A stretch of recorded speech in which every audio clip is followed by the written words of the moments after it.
Salut tout le monde, ici Geneviève Hébert-Dumont pour Podium.tv et je suis aujourd'hui avec Widmir Normil, conférencier et acteur. Bonjour Widmir. Bonjour. Ça va bien? Très, très bien, merci. Tu nous accueilles chez vous, c'est vraiment magnifique. Oui, c'est mon parc à moi, Oui. ça. Ah, ça te va bien, ça te va à merveille.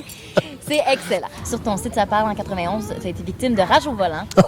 Et tu as commencé à suivre du karaté, rien de moins. Oui. Pour, ce qui est intéressant là-dedans, c'est que tu dis que les combats les plus durs ont toujours été ceux livrés contre toi-même, contre ton orgueil, ton ego. Pourquoi c'est les plus durs? Et je me demande aussi, le karaté, il n'est pas utile là-dedans. Comment est-ce qu'on combat ça? Bien, moi, comme je te dis, la base de ça, c'est que moi, je me suis jamais servi de mes points d'envie pour me battre. Et pourtant, j'ai fait des sports où est-ce qu'il aurait peut-être fallu des fois que... Mais autant que je pouvais me faire traiter de toutes sortes d'affaires qu'on peut se douter quand tu es noir dans un village où est-ce que c'est majoritairement blanc, bien autant que j'avais des blancs qui me disaient « Regarde, Wid, on va s'en occuper ». Fait que j'ai grandi comme ça à pas nécessairement me défendre moi-même, tu sais. Et en vieillissant, avec cette affaire de rage au volant-là, je me suis dit « OK, il faut que je fasse de quoi, parce que on a tous, les gars, on a tous une énergie. Je dirais, les bons gars, on a une énergie qui fait... Parce qu'on se permet pas d'être violent. Non.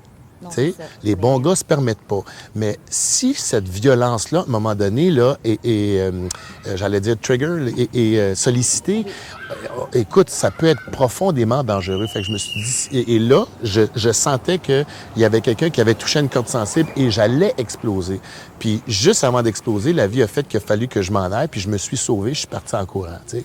Fait que là, je me suis dit, il faut que je canalise cette énergie-là. Le karaté, pour moi, ça a été ma porte du salut pour canaliser l'énergie que j'avais, cette violence-là que j'avais en dedans de moi, que j'ai jamais permis d'exploser, parce que j'étais profondément un bon gars. Oui. Fait que... T'avais l'énergie, mais tu j'accepte. Ouais, j'accepte. Ah, Moi, oui, encaisse, je suis fin, encaisse. je suis gentil. Fait que c'est ça. Fait qu'en vieillissant, je fais, OK, je suis pas obligé d'encaisser tout ça, mais comment gérer cette énergie-là? Fait que j'ai commencé à faire du karaté en me disant que je vais être capable de me défendre. Et puis tu peux t'imaginer que bon, des ceintures, des combats, j'ai dû en faire, puis des gros examens tough, mais c'est aussi dans notre tête c'est où est-ce que tu es l'image que tu as de toi-même, ce que tu es capable de faire, puis tes limites à toi, les limites qu'on s'impose. Et à un moment donné, le karaté nous pousse à dépasser ces limites-là.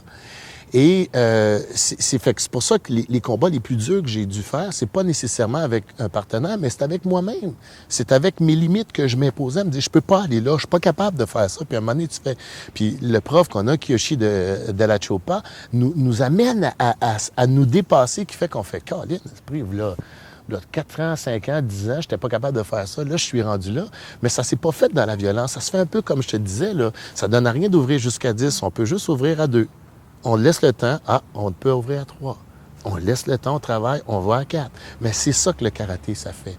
Il y a un principe que j'ai pas trop compris, le principe du 80-20. Mais ça, c'est quelque chose que je connais pas du tout.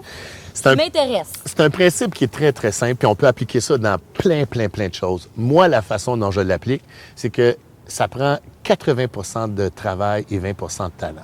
Ce que je dis à ces jeunes-là, c'est bien simple. C'est que, tu sais, des fois, tu fais « Ah, moi, là, j'aimerais ça faire telle affaire, mais j'ai pas le talent pour le faire. » Parce que tu vois des jeunes à côté de toi, puis qu'eux autres, là, c'est facile, l'école, c'est simple, puis c'est efficace, puis ils ont des notes, ils ont des 90, des 95. Puis toi, tu as un 60, 70, puis tu fais « Je me rendrai jamais. » Mais des fois, c'est pas juste le talent que ça prend le courage, ça prend le travail. Puis c'est le travail qui fait que, moi, après 22 ans, où est-ce que je suis rendu au karaté, c'est pas le talent. C'est le travail, c'est de pas lâcher, c'est pas compter le nombre de fois que tu tombes à terre, mais le nombre de fois que tu te relèves puis tu continues. C'est ça qui fait qu'on arrive. Parce que souvent, les gens qui ont un talent immense, ils s'assoient sur leur derrière puis attendent. Parce qu'ils n'ont pas été habitués de travailler. Ben non! Tandis que ceux qui travaillent, ben ils lâchent pas, ils tombent à terre, ils se relèvent, puis ils continuent, puis ils poussent. Ben c'est le principe du 80-20, c'est ce que je veux faire comprendre aux jeunes puis aux moins jeunes, comme quoi que si tu as un rêve, ben tout est possible à partir du temps que tu y mets du cœur. Qu'est-ce qui fait que choisir des bons amis, selon toi, fait en sorte qu'on va mieux réussir? Bien, c'est pas tant mieux réussir, c'est d'avoir, je trouve, un meilleur équilibre. L'être humain ce que l'être humain veut avoir ou ce que toute la machine humaine cherche, c'est, on appelle ça l'homéostasie, c'est l'équilibre. Fait que les hormones, tout ça, c'est juste les protéines, c'est tout ça que ça fait. Le cœur, c'est tout pour aller chercher l'équilibre. Et dans le fond, c'est ce qu'il faut essayer de faire, nous autres aussi, en tant qu'être humain, c'est d'aller chercher cet équilibre-là qui est pas toujours facile. Alors, pour moi, c'est ça que je te dis, c'est que c'est de bien choisir les gens autour de nous parce que c'est ça qui fait que ça nous garde une tête ses épaules, ça nous garde dans une bonne énergie, dans un bon équilibre, tu sais. Puis c'est important parce que, comme je te dis, la famille, on la choisit pas, je te dis pas qu'on la subit, mais nos amis, on est totalement responsable des gens qu'on garde autour de nous. Et si ça va pas, ben ça va pas, faut faire du ménage, tu sais. Je veux dire, c'est comme un vêtement, on garde pas nos vêtements forever, puis il y a des vêtements qu'on garde très, très, très longtemps, mais il y en a d'autres qu'il faut qu'on, tu sais, fait que c'est aussi ça. Faut avoir plusieurs plans, faut avoir plusieurs rêves, puis on essaie de réaliser, de faire ce qu'on a à faire, de s'organiser, de se construire, d'avoir assez confiance en soi, de parler à des gens qui nous permettent de réaliser ces rêves-là. Moi, tout le monde a plusieurs rêves dans la vie, alors pourquoi juste attendre d'en mener juste un à terme?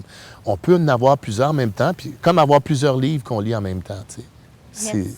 Merci beaucoup, Edmir. En tout cas, tu nous fais rêver, tu nous donnes l'espoir, puis tu nous donnes de l'estime. Bon succès. Bien, c'est gentil. Merci d'avoir pensé à moi. Plaisir.